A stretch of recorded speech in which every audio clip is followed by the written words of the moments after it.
Right. Welcome to the NASEO Electricity Committee webinar in January. We'll just get started in just a minute. We're just having people trickle in. Happy New Year for everybody who's joining.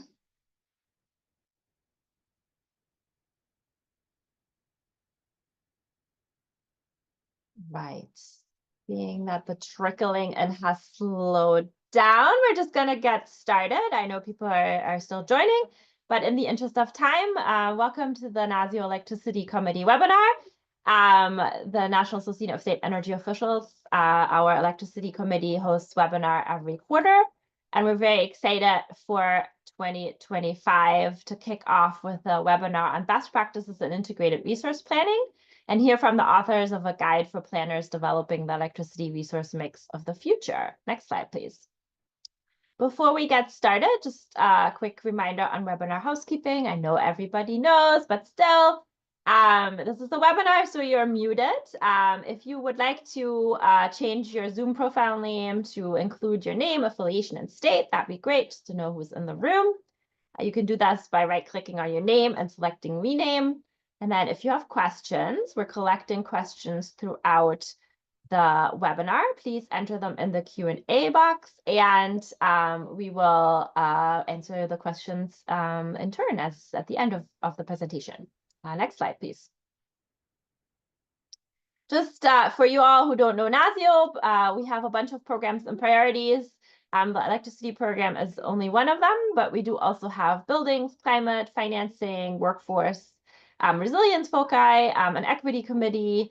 We look and work with our states on state energy policy planning and plans. We work on transportation, renewable energy such as solar and wind, as well as energy security. Next slide, please. The NASEO Electricity Committee convenes the State and Territory Energy Office, the NASEO affiliate members, for discussion and exchanges of best practices on electricity issues. If you would like to join and are not on our mailing list, please feel free to reach out to myself, Kirsten Verklas at NASEO, or my colleague Camille Norton, and I will put my information in the chat in a minute. We are guided by a great leadership team that is comprised of State Energy Office staff ranging from the west to the east. Chris Yanker and Jacqueline Wade from Hawaii and New Mexico are our co-chairs. We also have Asa Hopkins, who is our affiliate representative from Synapse, and then Eric Ains from Connecticut, Edith Beyer from Oregon, Eric Hoffman from Maryland, and James Lester from Colorado round out the leadership team from our NASEO regions. Next slide, please.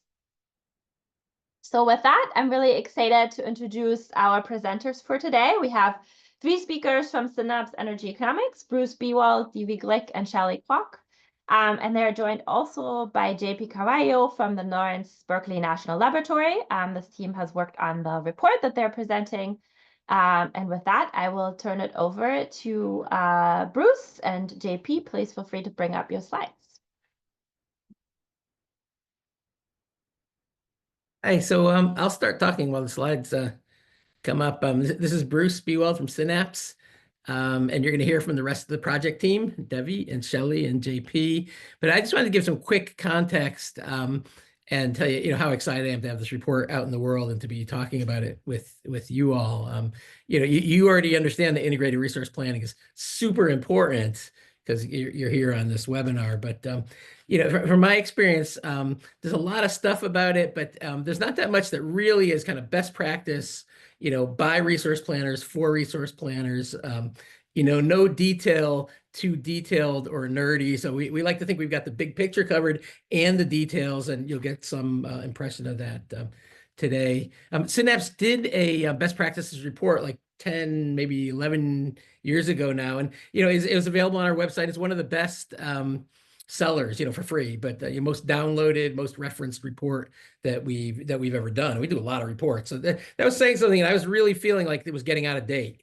So, a decade and, so many things have changed in terms of modeling and analysis and the resource mix and the grid. So, it was really time to do an update, and we worked on this for over a year, big team, lots of reviewers, so happy to see it in the world.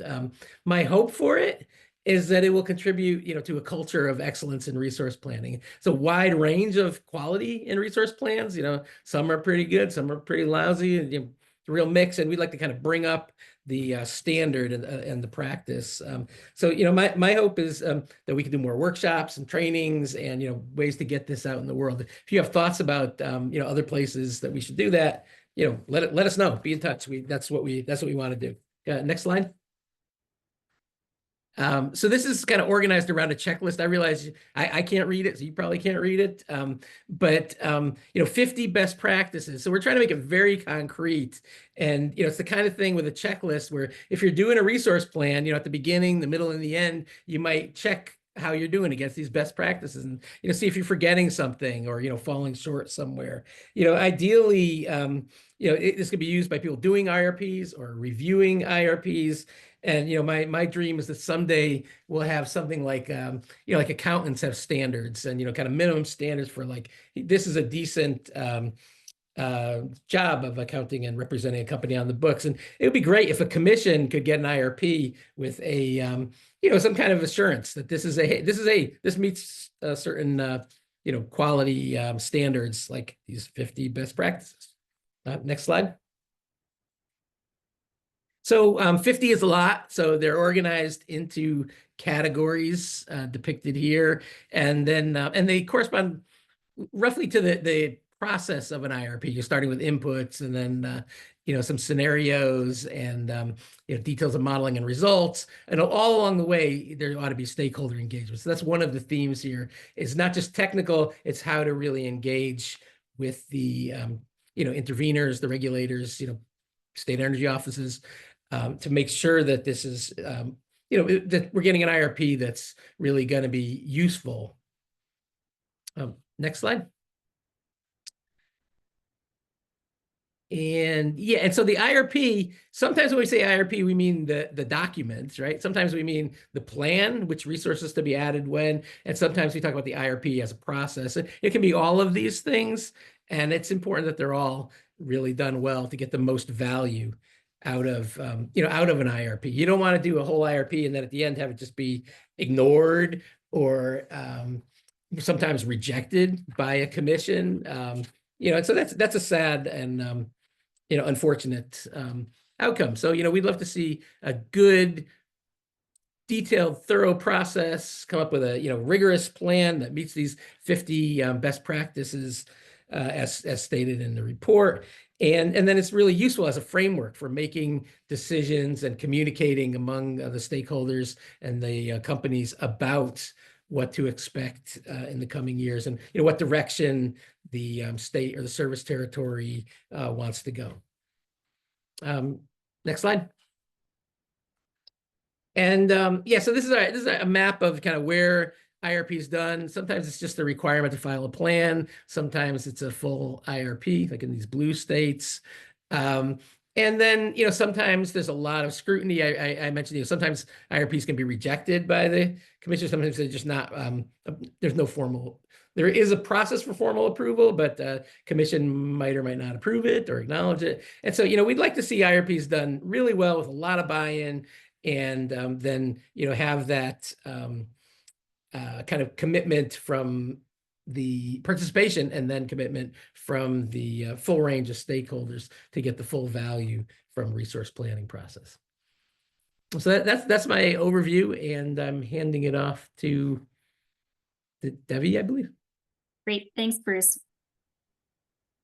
So the first set of best practices, as Bruce alluded to, are stakeholder engagement. Next slide. Great.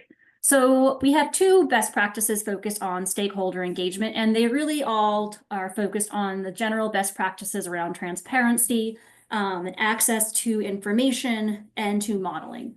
So, best practice one really is focused on using an inclusive stakeholder process. So designing a process that balances transparency and reasonable time commitments. Really important to establish a process to collect feedback. So, allowing stakeholders to provide comments and then having a clear process for the utility to reply to those comments. Removing barriers to participation. So have stakeholder sessions, both, remotely, through, a web tool and also maybe in person. And prioritize transparency, providing information and data to stakeholders. A good example is New Mexico. So the New Mexico Public Regulation Commission established rules in 2022 to promote engagement and transparency. So the rules mandated a facilitated stakeholder process, reasonable access to modeling software, and sharing of modeling information. And that leads into the second kind of more technical recommendation around engaging technical stakeholders. So utilizing the technical prowess of stakeholders to help inform the IRP process. So providing modeling licenses for stakeholders, providing the data, providing access to utility technical staff to ask questions and follow up. Another state that we've seen this is Arizona. So as part of Arizona Public Service and Tucson Electric Power's IRP processes, the commissions have required the utilities to provide interveners with software licenses, modeling files, and trainings. And this is really, in our mind, a best practice. Next slide. This is you, JP. All right, thanks, Evie. I'm going to talk a little bit about model inputs. As you see here in the diagram, the flow diagram for the IRP process, we split model inputs in 6 subcategories. I'm going to briefly speak about load forecasting inputs, load and DR forecasting. So you'll see the structure come up very often. We hope it's going to help you navigate the vastness of this report. But you'll see I'm going to be talking about 4 specific practices related to developing load forecasts for the expected future, incorporating load flexibility into forecasts, particularly when treating electrification, planning ahead for large load growth, aka data centers, but also many types of industrial developments that require electricity, and then how to represent distributed generation and storage. What you're seeing here to the left are a couple of examples of Portland General Electric's IRP, latest IRP on their EV and PV forecasting.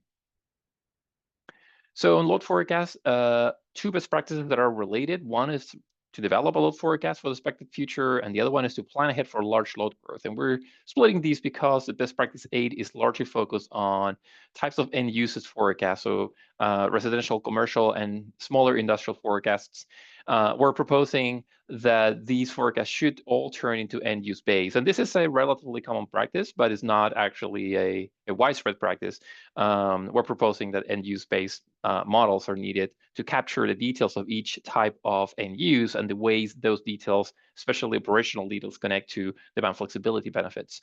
Among other things, we're proposing that hourly temporal resolution for forecasts is a must these days. Some level of locational spatial resolution is important to specially match some bulk power system transmission needs.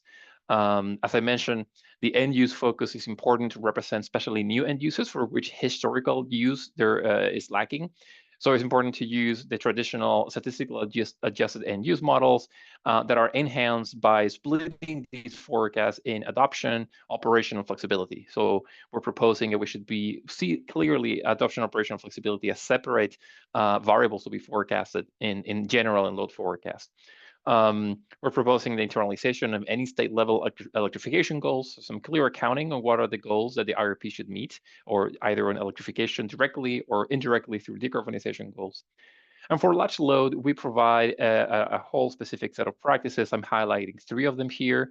One of them is collaborating much closer with customers to develop milestones that are related to the materialization of these loads, which is one of the key components or the key uncertainties right now, is whether these loads can materialize and what that means for IRP as a risk management tool.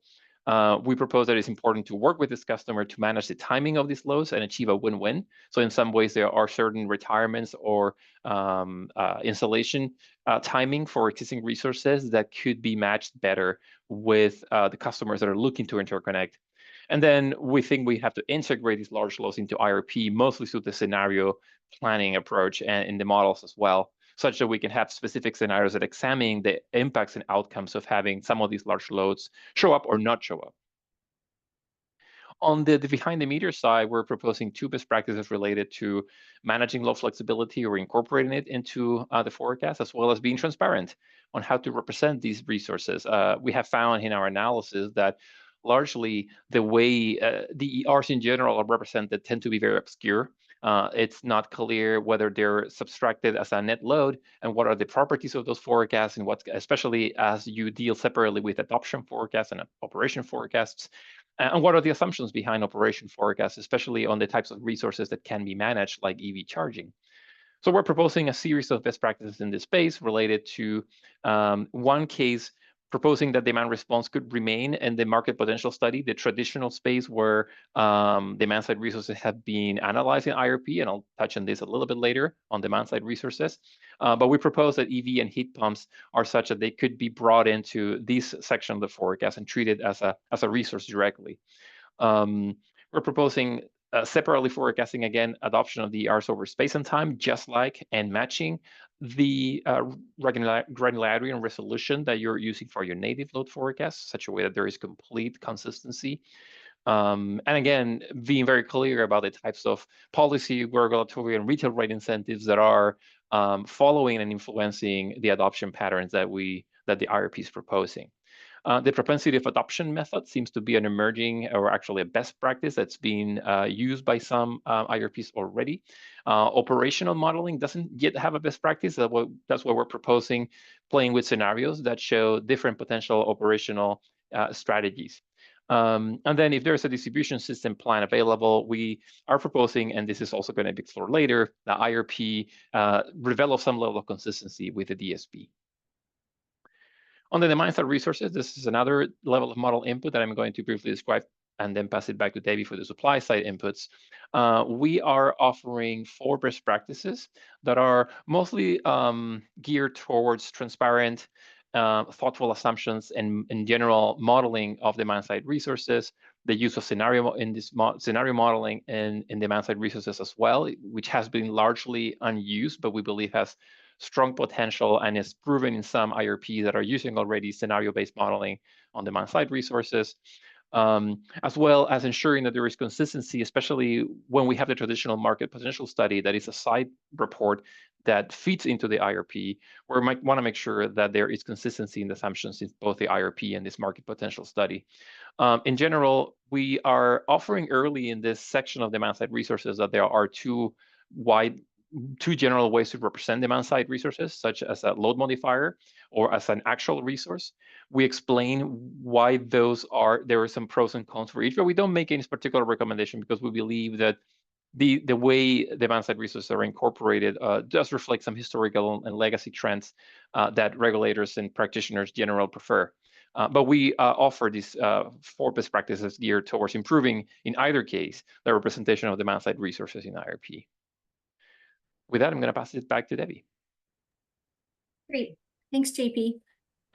So the next set of best practices, there are, I believe, 7 supply side resources focused broadly around new resource, cost assumptions, and temporal availability of new resources, treatment of advanced and emerging technologies, modeling of renewable integration costs, modeling of battery storage, and general forward-going resource cost assumptions. Next slide. So the general best practice themes for the supply side inputs are really to rely on the best available data, which might sound obvious, but whether that means conducting studies or issuing RFPs, just ensuring good current data. Avoiding simplifying assumptions that might bias results toward a certain type of resource or away from a certain type of resource, or might otherwise limit analysis and results. And really giving resource planning models the information and the ability to make optimized decisions so that that information can at least inform decision-making. So the first kind of set of best practices I'll talk about here, there's 3 that focus around resource cost and timing. So it was important to lay out best practices here, even though some of these might seem kind of obvious or basic, because new resource costs are constantly changing. So the availability, the timing of when resources will be available. That has become a little more complicated, especially post-COVID, with supply chain challenges, with interconnection queue backlogs. And finally, because, in terms of understanding how to model existing resource costs, capacity expansion models can only act on information that's provided to them, that's programmed in. So a capacity expansion model can only make an optimized retirement decision, for example, if it can see the capital costs and the environmental costs that are avoidable. So our best practices here really focus on relying on market data, on industry-leading studies, avoiding simplifying assumptions that might skew results. So, if you don't know how resource costs might change over time, assuming that no resource costs change, that might bias results against newer resources that are likely to have larger cost declines in the future than established resource types. Recommend best practices around modeling a range of scenarios. So allow the model to fully optimize and also have scenarios where there are built-in constraints. So especially if there's uncertainty around, you don't know how much solar you can build a year. Sure, model a scenario where you put limits on how much solar. Also model an optimized scenario that removes the limits so that you can see what happens if real-world constraints that you currently believe to be in place are resolved. And finally, program in all avoidable forward-going costs so that the model can use those costs to make, retirement resource addition decisions. Next slide. Next set of best practices focused on advanced and emerging technologies. So the challenge with emerging technologies, so this could be, small modular nuclear reactors, carbon capture and storage, hydrogen, long duration battery storage, is there's not a lot of not many commercially available or deployed at scale technologies. So you can't rely on necessarily historical cost data. At the same time, there's a lot of uncertainty around what the cost could actually be. What are the risks of the project not coming to fruition? Some best practices we recommend are really accounting for this uncertainty by modeling a large range of cost overruns, for example, especially with really large complex problems.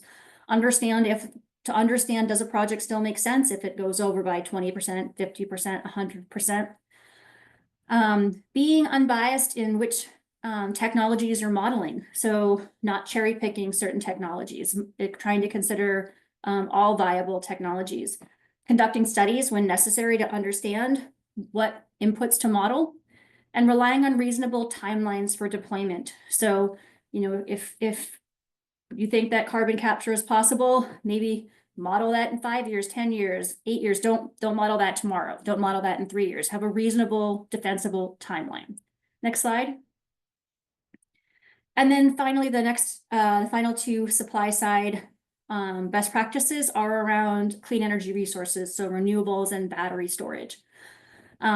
These are really focused on how do you account for the incremental grid impacts and benefits that renewables and battery storage can provide or can impose on the grid. Energy storage is highly flexible.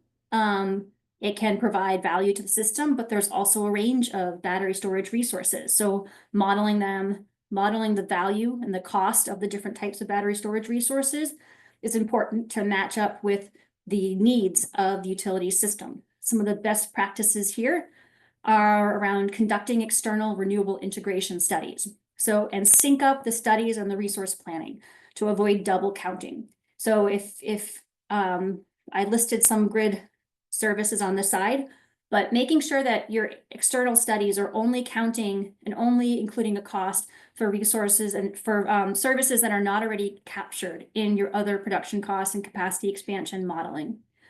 Model integration costs across a range of resource portfolios and at different times. So understanding that grid integration costs are specific to a certain portfolio at a certain point in time.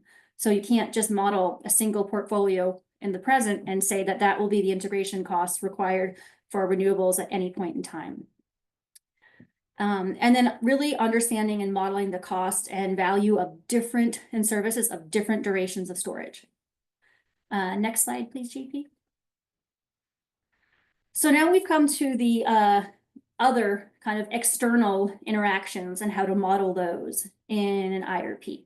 So really this relates to energy market interactions, transmission modeling, kind of interaction with other regions, and modeling fuel supply. So gas, natural gas, coal, costs and constraints. Next slide. So market interactions, pretty basic best practice here. Use reasonable market interaction assumptions. Market interaction assumptions have to balance the benefits from a reasonable level of integration with the market with limiting market exposure. So modeling a utility as an island is the most conservative, it's easiest, but it will result in an overbuilt, overplanned system. So how do you know the right level of market interactions? Well, conduct regional studies. Look at regional studies already done in your region and align your that basically means understanding how much excess capacity is available, is likely to be available in the future, how much excess energy, and align your modeling with the results of those regional studies. Also critically, align your market price forecasts with fuel price forecasts. As this graph on the right shows, they're heavily correlated with one another. Next slide. The next set of inputs are on fuel prices. So whether it's coal or gas, really modeling and incorporating into your modeling the impacts of not just high prices, but volatility. And understanding how extreme weather and weather correlated outages can impact system planning. So fuel supply constraints, fuel price volatility that impacts the costs of relying on fossil resources, and that impacts how they're modeled. This graph on the right shows natural gas prices. You can see there have been periods of spikes. If you looked at coal prices, you would see a similar spike in the early 2020s in some of the regions of the US when coal prices and coal supply limitations occurred, I think, due to some labor and mine and COVID issues. How do you model this though? Stochastic risk analysis is one way to do that, to evaluate how volatility and fuel prices impacts your optimized resource portfolio and your system costs. You can reduce how much you rely on fossil resources through your resource planning process. That's one way to reduce risk and volatility of fuel prices. And finally, understand how weather correlated outages and extreme weather events impact resource planning decisions. So if you have weather correlated outages from natural gas availability, what is the cost to shore up a natural gas plant? Model that cost. How does that impact unit availability? Model that availability, that impact as an input, as a constraint in your resource planning model. Next, I think that's it, JP. Oh, sorry, last one is transmission alternatives. So really understanding and using transmission planning to inform how you connect your resources how you connect your system to the grid. So, well, it might be expensive to buy wind or buy resources from other regions. That cost should be an input. You should not utilities best planning practices are not just to say, oh, there's no connections. Understand what the costs are of a transmission alternative and program that into your model. Rely on regional transmission reports as an input to your resource planning practice. Next slide. Shelley, I think this is you. Yep, thanks. Thanks, Debbie. I'm going to be talking about some of the best practices in the report related to designing scenarios and sensitivities. So Chapter 4 of the report includes 3 best practices on these topics. This includes how to set up a good base case and how to design scenarios to evaluate a range of different uncertainties and risks, as well as how to best incorporate regulatory factors. We define a scenario as a set of assumptions that together represents a significant change and portrays a future that looks notably different than base assumptions. Whereas a sensitivity is defined as a change to a single key input so that modelers can understand how sensitive the results are to that single variable. Next slide. So some common challenges that we recognize often come up when designing scenarios and sensitivities include the tension between wanting to model a full and comprehensive range of uncertainties versus producing clear and digestible results in a report of reasonable length. There can also be challenges balancing scenario requests from different stakeholders, as well as utility priorities and any state and commission requirements. And then we also recognize that there can be a tension between utilities wanting to design scenarios that minimize shareholder risks versus including scenarios that are focused on minimizing ratepayer costs. So to help overcome these challenges, I'll talk through the 3 best practices included in the report. So next slide. Best practice 28 focuses on how to model a base case that allows for easy comparison among scenarios and sensitivities. So we want these to be designed to be internally consistent so that they can be easily compared to each other. Best practice 29 provides some guidance on how to include a range of scenarios that evaluate real and likely futures, as opposed to extreme themes or things that are maybe less likely to happen, such that the final set of scenario results provide useful takeaways for IRP purposes. Next slide.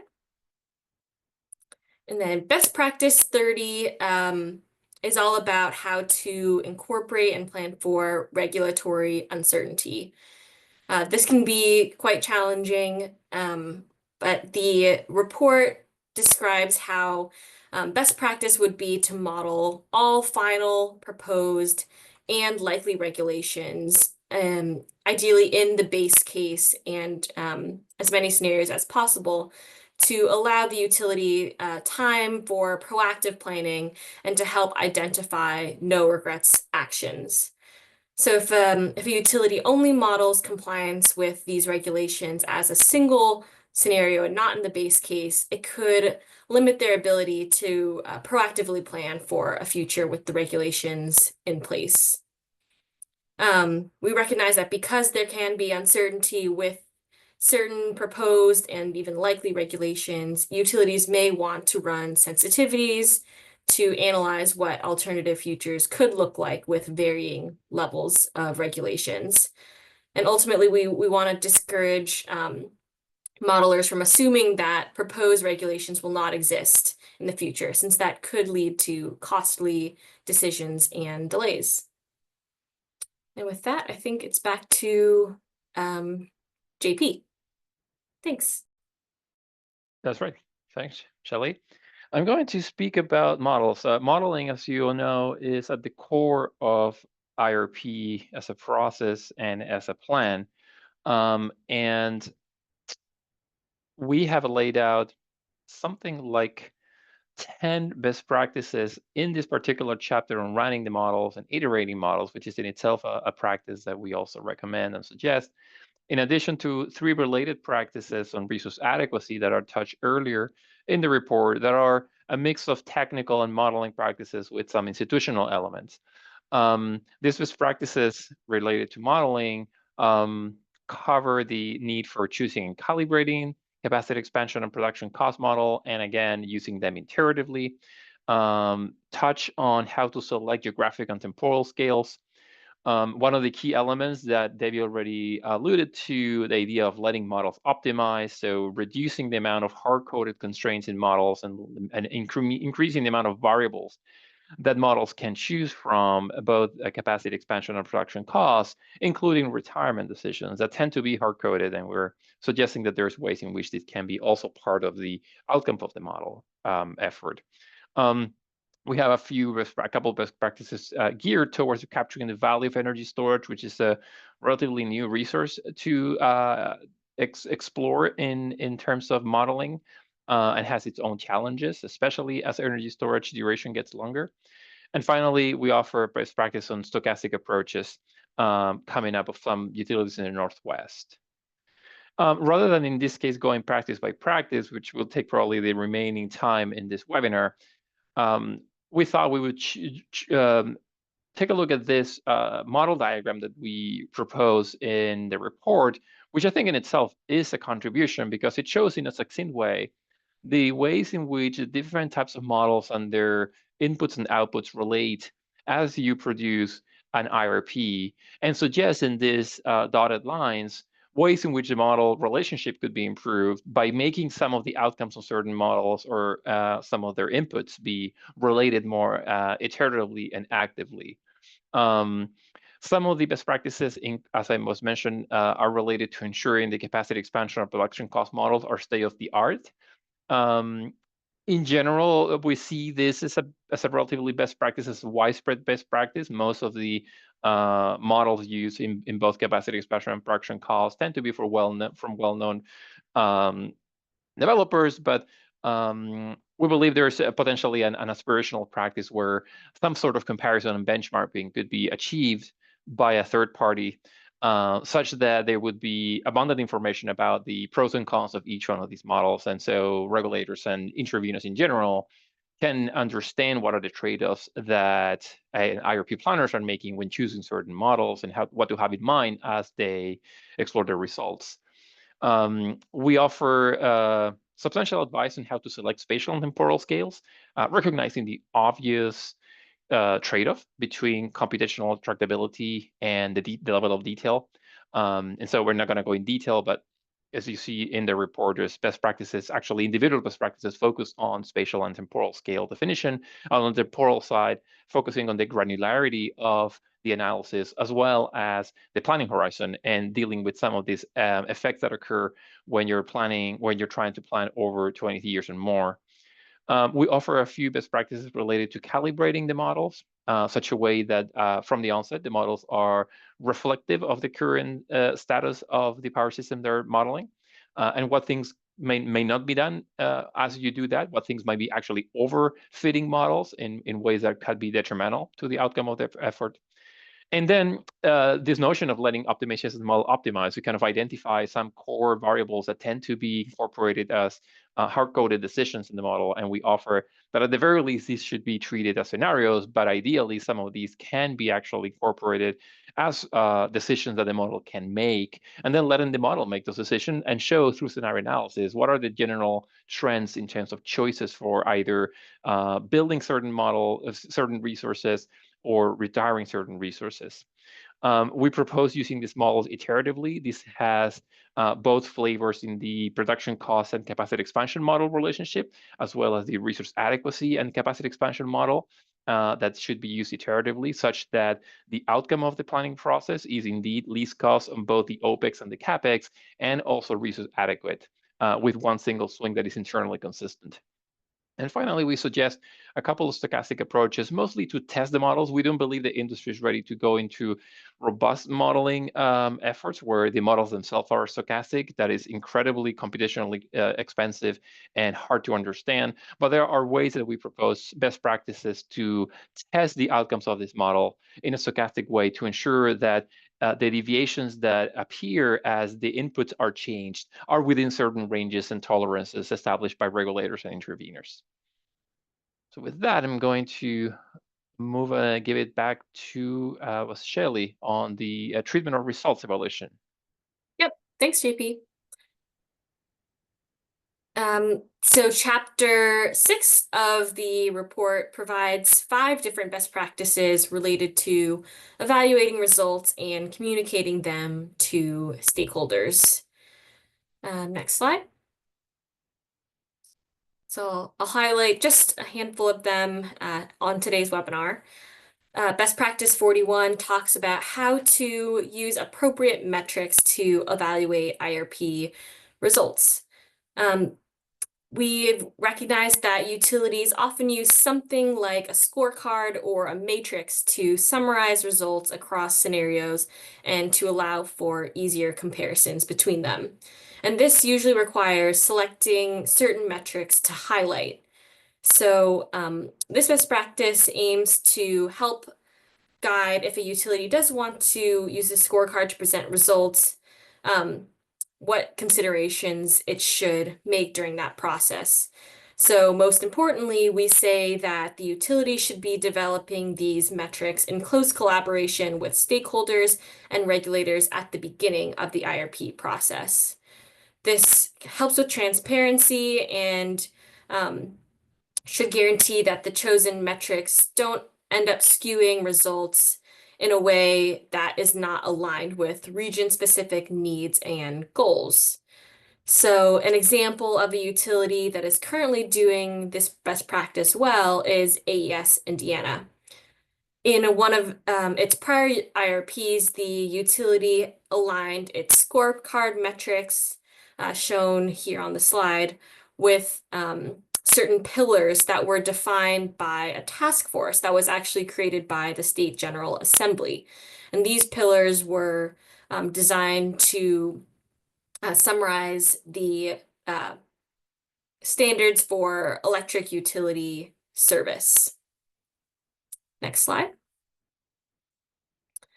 Another best practice to highlight is one that's could be considered more emerging. It's for utilities to benchmark inputs and results to other peer utilities. This is designed to help utilities and stakeholders see how inputs and results of their specific IRP compare to ones of neighboring or similar utilities. The idea being that if there are major differences, these can be justified or explained to stakeholders. An example of a utility that has started to do this is the Tennessee Valley Authority. As part of its current 2025 IRP process, TVA hired a consultant to review its 2019 IRP and benchmark it against peer IRPs to help identify key themes and trends to include in the current IRP. And a tool that may help with the execution of this best practice is the resource planning portal that LBNL maintains and is pretty cool. Next slide. The next set of best practices in this section help with the selection of a preferred portfolio. The selection of a preferred portfolio is a pretty important step in the IRP process, since it helps guide near-term action such as procurement and helps kind of target stakeholder and regulator feedback and oversight.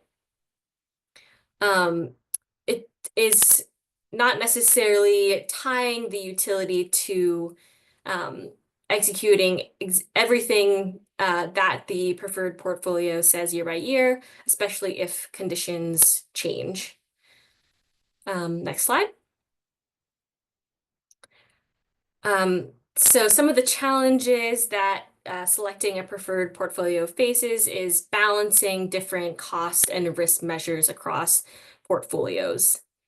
Some of the best practices that we identified to help with this process is for the utility to justify any substantial deviations from what they select as their preferred portfolio compared to a fully optimized portfolio with minimal constraints. We also include the guidance that utilities should avoid developing a preferred portfolio outside of a capacity expansion model, since that usually means that the results are not subject to the same level of analysis when it comes to sensitivities and risks as the other scenarios that were included in the capacity expansion modeling steps. And lastly, we reiterate that the chosen preferred portfolio should be closely aligned with any articulated state goals and priorities, also just to make sure that the path forward is the most useful and can be followed closely. So I think that's the end of my section, and I will pass it to Debbie. Great, thanks, Shelley. So we've now gotten to the final two best practices, which is integration of the IRP with other proceedings. Next slide, please, JP. Great. So the first, or the second to last set of best practices is about using the IRP results to inform an action plan and to inform utility procurement processes. So IRPs, it's a plan. It's not just an academic exercise, and it should result in a clear near-term action. It should, send a signal to the market, help a utility map out additional analysis that it needs to provide a roadmap for how the company can comply with regulations. So best practices are to, develop as part of an IRP, a short-term action plan for the next, 1 to 5 years.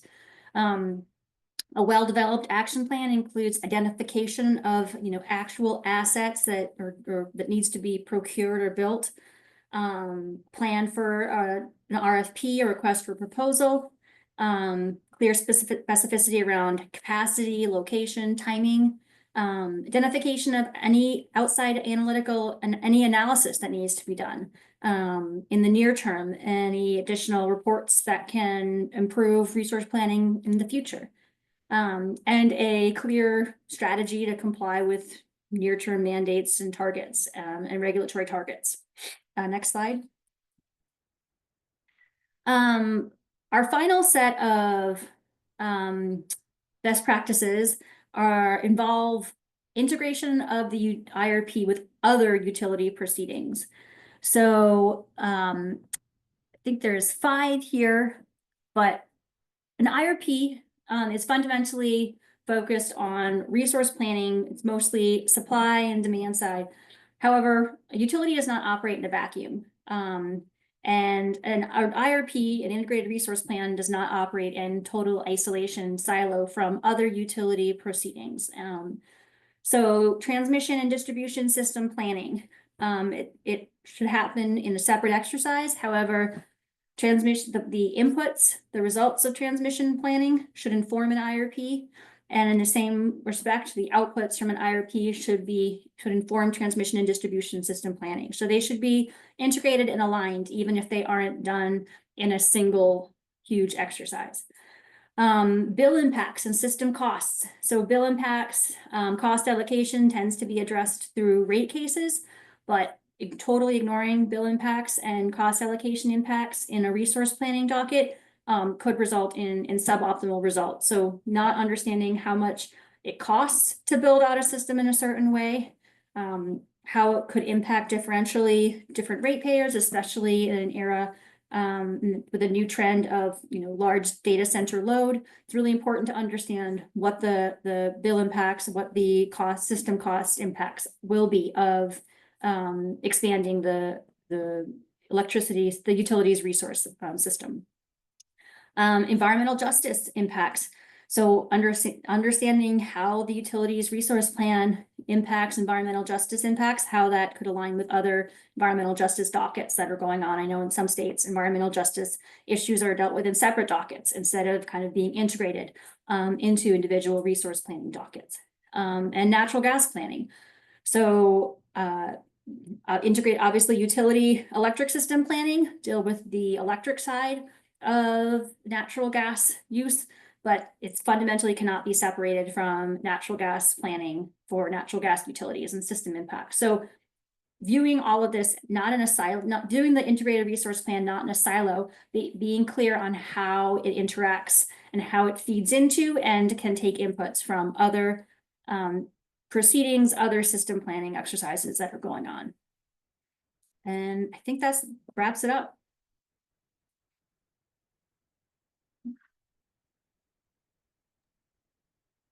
Great.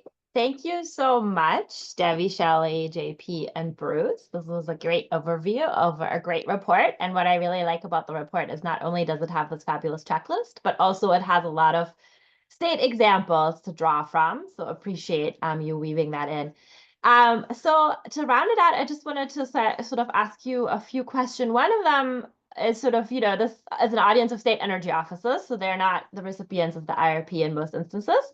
But there are stakeholders, they engage with their utilities. And I was curious if you could kind of outline, you've touched on it here and there, but where do you see sort of the state policy objectives being integrated into the IRP, and what are some of the best practices that you've seen around that? Yeah, I can start, take us go, and then JP, if you want to jump in.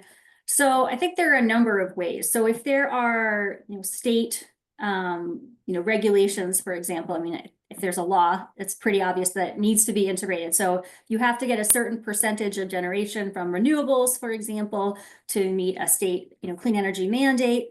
The way that gets modeled is, literally the utility will model that as a constraint or as a program or requirement, right? Now, going beyond that, what about goals? Like, what if there's, an EV adoption, electric vehicle adoption goal, or building electrification, or other things that are outside? Well, that will generally require studies or modeling to understand, okay, what is, if you have that, a certain percentage of EV adoption as a goal, how does that translate into generation, how much you need to build out the system? Where do you build that out? Does that have distribution system impacts? So there's a lot of kind of incremental additional studies and information. You can do really simplified analysis as a placeholder, but really you need kind of full studies to inform kind of, how does that EV goal input? How does that building electrification goal kind of input? They're all essentially inputs. JP, I don't know if you have additional things to add there. Yeah, I would say from a modeling perspective, these goals are constraints in the model. I require that the model achieves a certain level of output in some sort of variable that I care about. For example, it could be decarbonization goals. But as David indicates, some of these have to be inputs. So an EV adoption goal will not be achieved through the IRP, but we want the IRP to reflect its impacts. And it could be resource acquisition impacts, it could be bill impacts, there's several levels of different impacts. There could be indirect emissions coming through the choices that the IRP will make to meet that EV goals that you want to track. If you want your environmental goals be actually a net positive. And the other aspect that could be a best practice for the state energy offices is for themselves to keep track of what is a concise one-stop shop set of goals and mandates potentially that apply to IRPs, that they can easily look and show, say, I expect the IRP to show or somehow reflect these, 10, 12, 15 elements that we have outlined in our different energy policies at the state level. And that way the planners can easily have a one-stop shop to understand what are those and how to fold them in. And the stakeholder process can discuss, well, what are the best ways that we're discussing? Is this an input? Is this a constraint in the model? Is this a scenario? Or is this a hard code something mandate that I have to put in the model instead of letting the model optimize around it? So I think that will be sort of one interesting practice for state energy offices. I think that is a great suggestion. Thank you. That's really helpful. So I all these best practices with some examples, like I was curious to hear a little bit about how you see utilities developing these, as in, does it usually utilities see, your report, they see other utilities do similar things and so they adapt, or is it more of a driver from the PUC, state energy offices? You mentioned sometimes the state legislature, kind of driving the utilities toward the best practices. I think it's a combination.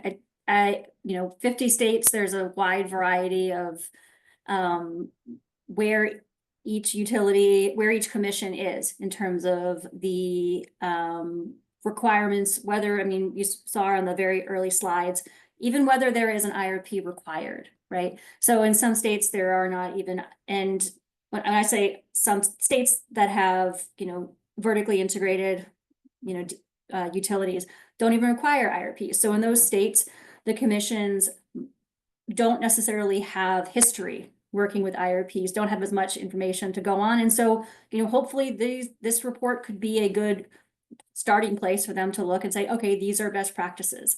And other states, where utilities have been doing IRPs for decades, I think it's a combination of, I've worked on IRPs in maybe 24 states, and resource planners are generally very interested in, using best practices. There might be limitations.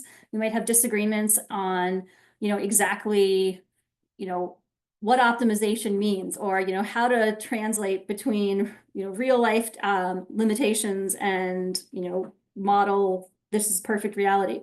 So generally planners want best practices. They might not be able to implement every single one of these. Some best practices are a little bit more on the kind of currently be developed side, and some are, I would say, more basic.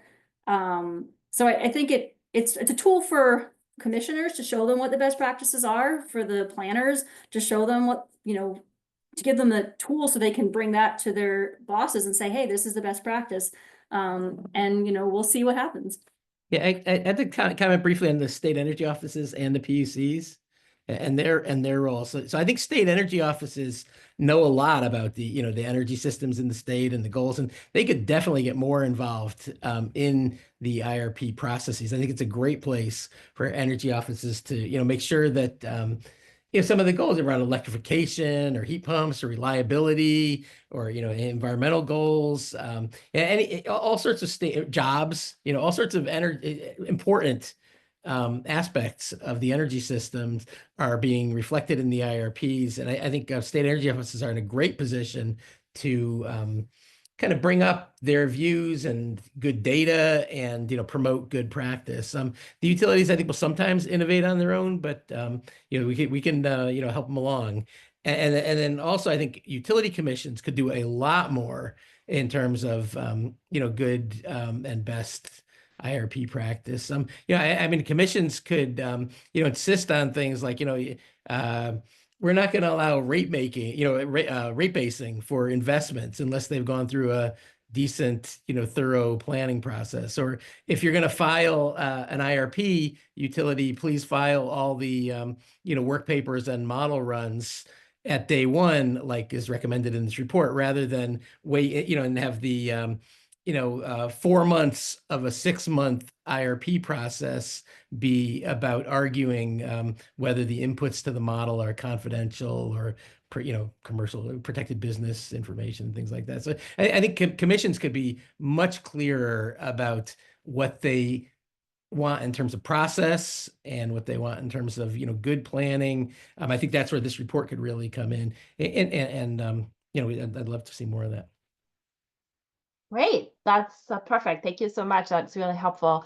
With that, we're just gonna show one final slide on some upcoming events. So thank you so much, Debbie, Shelley, JP, and Bruce for your presentation today. Really appreciate it. I put the link into the chat for the report for people to check it out.